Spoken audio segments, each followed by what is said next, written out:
Welcome back to prime debate. Yamuna Pathakar తో మాట్లాడదాం. యమునా పాఠకర్, ఇప్పుడు పాస్టర్ తీరుపై మహిళా సంఘాలన్నీ మండిపడుతున్నాయి. ట్రోలింగ్కి గురైనటువంటి మీరు, ప్రియా చౌదరి గారు కూడా ఆగ్రహం వ్యక్తం చేస్తున్నారు.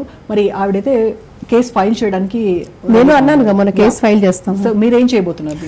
ఖచ్చితంగా అండి, ఇది మామూలుగా అయితే కాదు. ఇక్కడ కేవలం మహిళల ఆత్మ గౌరవమే కాదు, ఆ మహిళలతో ఉన్న ప్రతి ఒక్క మగవారు వాళ్ళ ఇళ్లలో, ఇందాక కూడా అన్నారు కదా, ఒక తండ్రి, కొడుకు, భార్య, భర్త కానివ్వండి, అన్నదమ్ములు కానివ్వండి, వాళ్ళందరి ఇళ్లలో మహిళలు ఉన్నారు.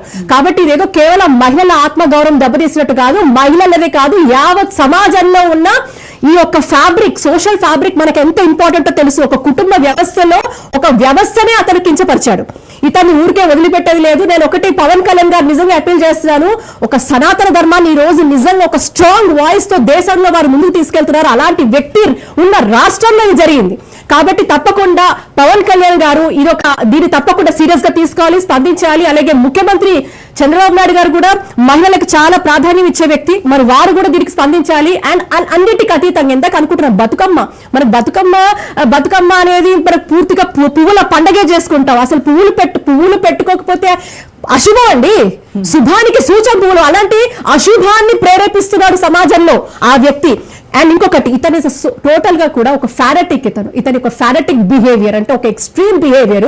ఇలాంటి వ్యక్తి ఒక మత ప్రచారకుడుగా కూర్చొని విద్వేషపూరితమైన వ్యాసాల ద్వారా విద్వేషపూరితమైన మనుషులను, అక్కడ వచ్చే వాళ్ళని కలుషితం చేస్తూ ఒక యాంటీ సోషల్ ఎలిమెంట్ గా తయారు చేస్తున్న ఈ వ్యక్తి ముందు పాస్టర్ గా అతన్ని పూర్తిగా కూడా బహిష్కరించాలి. లేని పక్షాన దీని మీద ప్రభుత్వాలు ఈ రోజు చెప్తున్న రాజనీతి మాధ్యమంగా ప్రభుత్వం దీని పట్ల ఉమెన్ కమిషన్, అక్కడ హోంశాఖ మంత్రివర్యులు ఒక మహిళ ఉన్నారు, ఆ అమ్మ కూడా ఎన్నోసార్లు అలంకరించుకున్నారు. అమ్మ కూడా మనకి ఎంతో మంది ప్రముఖులు ఇంతకు ముందు కూడా మన రాష్ట్రం కావచ్చు, పొరుగు రాష్ట్రంలో కావచ్చు, పూలకు ఎంతో ప్రాధాన్యం ఇచ్చే ఉన్నారు. అలాగే ఏ పార్టీలకు అతీతంగా ఏ హిందూ నాయకులు ఉన్నారు వాళ్ళందరూ స్పందించాలి, వాళ్ళ ఇళ్లలో ఉన్న వాళ్ళందరూ స్పందించాలి. ఇది కనీసం ఇంకొక డెడ్ లైన్, ఈ రోజు రాజ్ న్యూస్ మాధ్యమంగా ఒక డెడ్ లైన్ ఇస్తున్నాం. 2 రోజుల వ్యవధిలో గనక పాస్టర్ బహిరంగతంగా మహిళా లోకానికి క్షమాపణ చెప్పకపోతే, ఇదే పాస్టర్ల అసోసియేషన్ అతను తొలగించకపోతే పెద్ద ఎత్తున రాస్తారోక నిలిపివేస్తాం. అతను ఎక్కడ కూడా బయటికి అష్టదిగ్బంధనం చేస్తాం మహిళా లోకమంతా. ఇది అల్టిమేటం ఇస్తున్నాం ఈ రోజు ఛానల్ మాధ్యమంగా. మేమే ఇక్కడ కూర్చొని ప్రసంగాలు చేయడానికి కాదు రోజా గారు, మనం ఇదేదో మాట్లాడి ఏదో నామమాత్రంగా ఈ షోని నడిపించటం లేదు. తప్పకుండా కూడా మహిళల జోలికి వచ్చిన మహిళల గురించి అసభ్య ప్రేలాపన చేస్తే ఏం చేస్తామో చట్టం మాకు హక్కు ఇచ్చింది. ఇక్కడ ప్రభుత్వాలు కనుక చొరవ తీసుకొని, నాయకులు కనుక చొరవ తీసుకోకపోతే దీని పెద్ద ఎత్తున ఉద్యమ రూపంలో మేము అష్టదిగ్బంధనం చేస్తాము.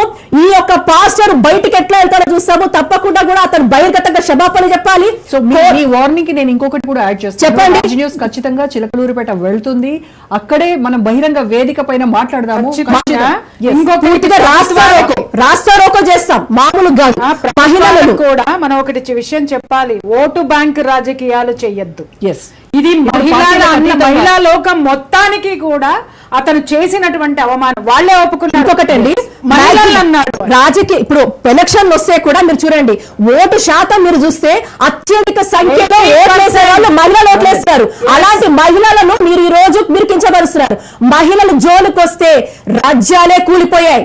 మహిళలు జోలికి వస్తే ఇతిహాసాలకు వెళ్ళి ఒకసారి తగ్గించేయండి. మహిళ జోలికి వస్తే రాజ్యాలే కూలిపోయాయి, వాళ్లే కూలిపోయారు. కాబట్టి మహిళ జోలికి వచ్చిన పేలాపన పేలుతున్న నీ మత ప్రచారాలను నువ్వు చేసుకోవాలి, కానీ నువ్వు దానికి దాటి మహిళలు ఎలా ఉండాలో, మహిళలు ఏం చేయాలి, మహిళలు ట్యాగ్ లైన్స్ ఇస్తే ఊరుకునేది లేదు. మీరు చేశారు, దానికి తప్పకుండా ఈ రోజు ఇక్కడ ఏదో కూర్చొని ప్రసంగం చక్కగా కూర్చొని మాట్లాడుతున్నారు అనుకోవద్దు.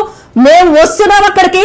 ప్రభుత్వం కనుక ఈ రోజు నిజంగా చెప్తున్నాం, ఈ రోజు మహిళా లోకం నుంచి హెచ్చరిక అనుకోండి, మహిళల వాయిస్ అనుకోండి, మహిళలు ఒకటే కాదు, సమాజంలో మహిళలో ఉన్న ప్రతి ఇంటి నుంచి మేము రిప్రజెంట్ చేస్తున్నాం. ఒక ఫ్యామిలీని, ఇన్స్టిట్యూషన్ రిప్రజెంట్ చేస్తున్నాం.